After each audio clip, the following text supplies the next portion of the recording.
السلام علیکم ورحمۃ اللہ وبرکاتہ۔ بسم اللہ الرحمن الرحیم۔ اوپلے والی مائی سکینہ، تیرے ہاتھوں سے بو بڑی آتی ہے، لگتا ہے تو نے زندگی بھر بس اوپلے ہی تھاپے ہیں۔ ماسی ادھر بیٹھ، بڑی بدبو آ رہی ہے تیرے بدن سے۔ ماسی تیرا گھر تو سارا ہی سڑتا رہتا ہوگا۔ ماسی تو کیا کرے گی اتنے پیسے جوڑ کر؟ کوئی کپڑے ہی خرید لیا کر، ان سب کپڑوں میں تو اوپلوں کی بدبو بس گئی ہے۔ ماسی سکینہ کو ایسے ہی نہ جانے کتنے جملے سنتے سالوں گزر گئے تھے، مگر وہ تو جیسے ہر بدبو سے بے نیاز ہو چکی تھی۔ اس پر تو بس ایک ہی دھن سوار تھی کہ اسے بس نبی جی کے قدموں میں جانا ہے، مدینے پاک کی خاک کو آنکھوں سے لگانا ہے۔ اسی حسرت نے ماسی سکینہ کو سب کچھ کھو جانے کے بعد بھی زندہ رکھا ہوا تھا۔ شوہر جوانی میں ہی داغے مفارقت دے گئے، اولاد سے اوپر والے نے محروم رکھا تھا، ماں باپ پہلے ہی چل دیے تھے، اس بھری دنیا میں وہ اکیلی ہی رہ گئی تھی۔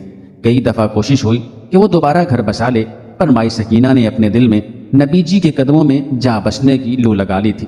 اسی تڑپ میں تپتی دھوپ ہو یا سخت سردی، وہ دن بھر اوپلے تھاپتی، اپنی کمائی بھی خود پر خرچ نہ کرتی۔ کپڑے کھانا جو کوئی دے دیتا بس اسی میں گزارا کرتی، اور کبھی بیمار بھی پڑتی تو ایک ہی دعا مانگتی، رب سونے تیرے پاس تو آنا ہی ہے نا، بس مجھے تب تک نہ بلانا جب تک میں نبی جی کے قدموں کی خاک کو چوم نہ لوں، پھر بے شک ایک سانس بھی اور نہ دینا، ربا پر ابھی نہ بلانا۔ ایسے ہی تڑپتے اور مدینے پاک کی آس لگائے روز کی کمائی اس کٹیاں میں رکھی صندوقچی میں رکھتی، ہر روز نکالتی، پڑھی لکھی تو تھی نہیں کہ گن لیتی، بس سوچتی نہ جانے یہ کب پورے ہوں گے اور کب بلاوا آئے گا کہ نبی جی کے قدموں میں پہنچ سکوں۔ وہ برستی آنکھوں سے اپنی اس جمع پونجی کو چومتی، آنکھوں سے لگاتی اور جوڑ کر اس میں واپس رکھ دیتی۔ برسوں ہو گئے اسے یہی سب کرتے۔ پھر ایک دن اس نے سوچا کہ اب تو اتنی رقم ہو چکی ہوگی، اب اس سے اور صبر نہیں ہوتا تھا۔ اس نے سوچا کل ہی شیدہ آئے گا تو یہ رقم گنواؤں گی، پھر بس وہ مجھے مدینے پاک بھجوا دے گا۔ رات بھر وہ جاگتی رہی، نیند کوسوں دور تھی۔ صبح تڑکے ہی دو جھگیاں چھوڑ کے کچے مکان کے باہر وہ جا پہنچی اور آوازیں دینے لگی، شیدے او شیدے، آج مزدوری پر جانے سے پہلے میری بات سن کے جانا۔ برابر والی جھگی سے ماسی مختاران ہانکی، پوچھا خیر تو ہے نا مائی سکینہ، اتنی تڑکے کیوں آوازیں لگا رہی ہے؟ اور کچھ نہیں، بس مجھے کام پڑ گیا شیدے سے۔ اتنی دیر میں شیدے کی آواز آئی، کیا ہوا مائی سکینہ؟ پتر آجا پھر بتاتی ہوں۔ یہ کہہ کر وہ اپنی جھگی میں چلی آئی، صندوقچی کھولی، اس میں سے ساری زندگی کی کمائی نکالی اور ایک چادر پر ڈال دی۔ سب سے بڑا نوٹ 100 کا ہی تھا، اس کے بعد 50 کے کئی نوٹ، 10 20 اور 5 کے سکے چادر پر بکھرے پڑے تھے۔ تھوڑی دیر میں شیدہ آیا تو دیکھ کر بولا، کیا ہوا مائی سکینہ؟ یہ کیا ہے پتر؟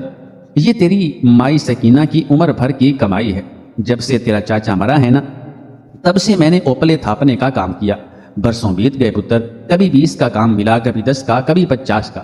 میں نے کبھی کچھ خرچ نہ کیا کہ میں نبی جی کے قدموں میں جاؤں گی۔ برسوں جو کچھ جوڑ کر رکھا وہ یہ ہے، بس پتر اب تو اسے گن اور مجھے مدینے پاک بھیج دے۔ پتر پھر چاہے رب سونا مجھے وہاں ایک سانس بھی اور نہ دے۔ یہ کہتے اس کی آنکھوں سے آنسو بہ رہے تھے۔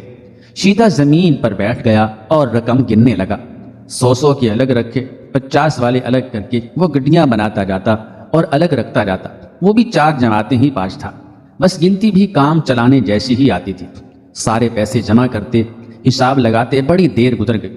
مائی سکینہ یہ تو 34,850 روپے ہیں، میرا سیٹ ابھی پچھلے ہفتے ہی گیا مدینے پاک، اس کے 50,000 روپے لگے ہیں، اور مائی حج پر جانا تو سوچ بھی نہیں سکتی کہ اتنے پیسوں میں جا سکے۔ ابھی تو عمرے کے لیے بھی تجھے اور جمع کرنے پڑیں گے۔ مائی سکینہ کا تو جیسے کسی نے کلیجہ نکال لیا ہو، اس کے پاس آدھے بھی پیسے نہیں جمع ہوئے تھے۔ ہائے اب کیسے نبی جی کے قدموں میں جاؤں گی؟ اس کی آواز اندر ہی اندر گھٹ رہی تھی۔ اچھا جا پتر تو جا، رب سونا بھیجے گا مجھے نبی جی کے قدموں میں۔ شیدے کو تو اس نے بھیج دیا، خود مگر بے سکون ہو گئی، بنا کچھ کھائے کام پر نکل آئی، مگر جی تھا کہ لگتا ہی نہ تھا، اندر ہی اندر دکھ اسے کھائے جا رہا تھا۔ عمر کے کتنے برس گزار دیے رقم جمع کرتے، اب اور کتنے برس گزاروں گی؟ بس روتے روتے اوپلے بناتے وہ رب سونے سے شکوے کرنے لگے، مگر مدینے پاک کی دھن نے اسے پھر سے اس کام پر لگا دیا۔ اب وہ زیادہ کام کرتی، زیادہ وقت لگاتی، بس اسی میں جتی رہتی۔ اس شام واپس گھر جاتے ہوئے اسی اپنی پرانی باجی یاد آئی، بڑی رحم دل تھی۔ ان کے گھر اس نے شادی کے بعد کچھ دن کام کیا، پھر شوہر کے منع کرنے پر وہ کام چھوڑا، راجو کہتا جب تک میں زندہ ہوں تو گھروں میں کام نہیں کرے گی، بس نئی جگہ ہے تو کچھ دل کر لیا، اب میرا کام ٹھیک چل پڑا، اب تو کچھ نہیں کرے گی بس۔ اس نے بھی ضد نہ کی۔ بی بی جی کہتی سر کا سائیں کمائے تو اس میں برکت ہوتی ہے۔ اب اسے وہ باجی یاد آئی، ان سے ملنے جاؤں گی۔ اس دن وہ خوب اچھی طرح نہائی اور جو سوٹ اس بار رمضان میں اسے راشن کے ساتھ ملا تھا وہ نکالا، بال بنائے۔ برسوں بعد اس نے شیشے کی طرف دیکھا تو وہ اب بھی ایک مکمل عورت تھی، اچھی شکل و صورت والی عورت، جسامت بھی لمبی چوڑی۔ وہ کہیں سے عمر رسیدہ نہیں لگ رہی تھی، جیسے اس نے خود کو بنا لیا تھا۔ اس نے اپنی ساری خواہشیں بس ایک خواہش کے پیچھے مار دی تھی۔ شیشے کے سامنے سے ہٹی، ساری رقم نکال کر ایک کپڑے میں باندھی، بڑی سی چادر لی اور باجی کے گھر کی طرف چل پڑی۔ باجی زلیخا نے ایک نظر میں ہی اسے پہچان لیا۔ ارے سکینہ کیسی ہے؟ برسوں بعد یاد آئی تجھے؟ بالکل بھول گئی تھی، چل آجا اندر آجا۔ وہ دیکھتے ہی اسے گلے ملی، شکوے کیے اور ساتھ لے کر صحن میں آ گئی۔ بس باجی، جب سے راجو گیا میری دنیا بس اوپلے اور میری کٹیا ہے۔ پر باجی میں آپ کے پاس ایک بڑے کام سے آئی ہوں۔ اس سے صبر نہیں ہو رہا تھا کہ وہ مدینے پاک جانے کی بات کرنے میں مزید کچھ دیر کرے۔ ہاں ہاں بول سکینہ۔ زلیخا ایک اونچی نیک دل عورت تھی۔ باجی میں نے راجو کے جانے کے بعد برسوں ہوئے اپنی زندگی کا مقصد بس نبی جی کے قدموں میں جا کر بسنا بنا لیا تھا۔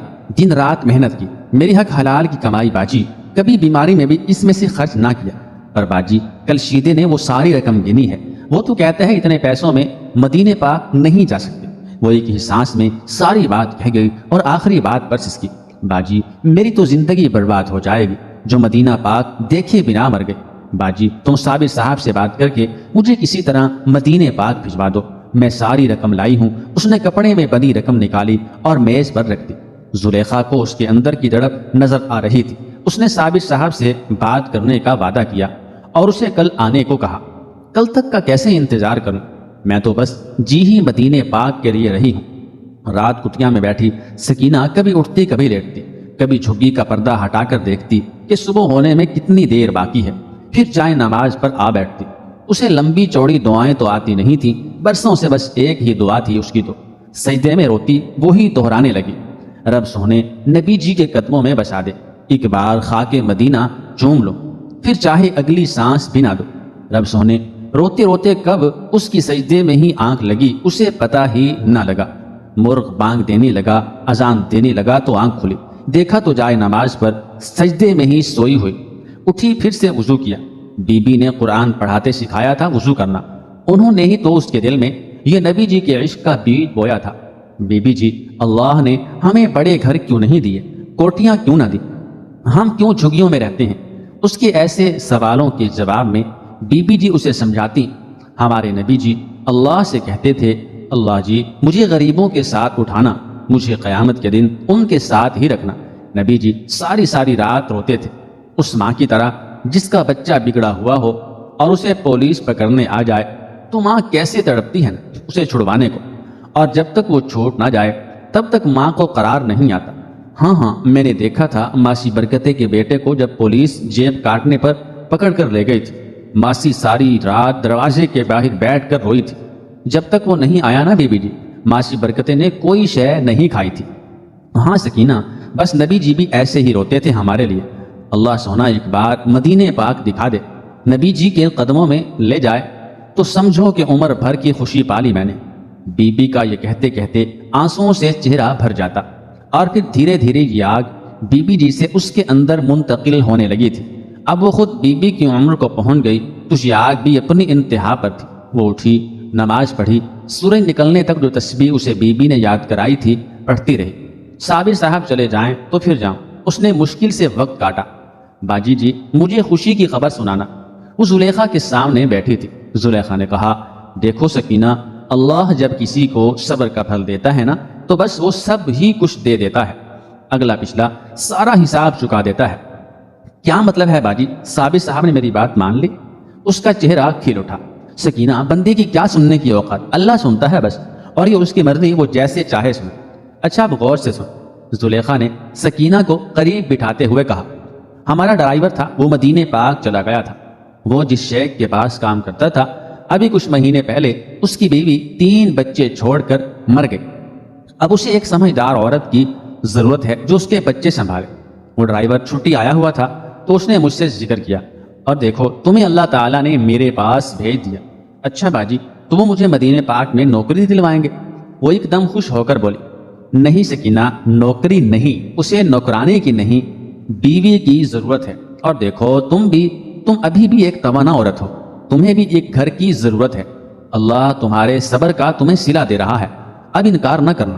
بس عمر بھر نبی جی کے قدموں میں بچنے کی دعا مانگی تھی نا تم نے، دیکھو پیارے اللہ نے کیسے سنی ہے۔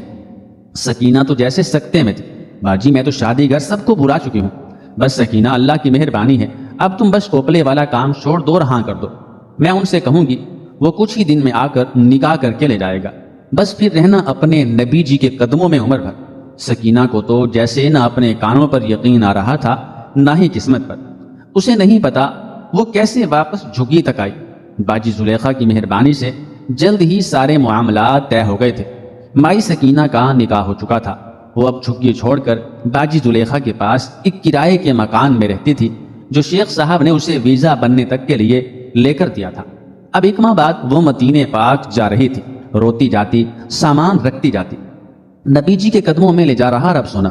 مدینہ پہنچی تو بے حال تھی، جہاں سے گزرتی روتی جاتی، نبی جی اوپلے والی سکینہ کو کیا دولت دے دی، ہائے نبی جی، بدبو سے بھرے اوپلے والی کے نصیب میں مدینہ پاک کی گلیوں کی خوشبوئیں لکھ دی۔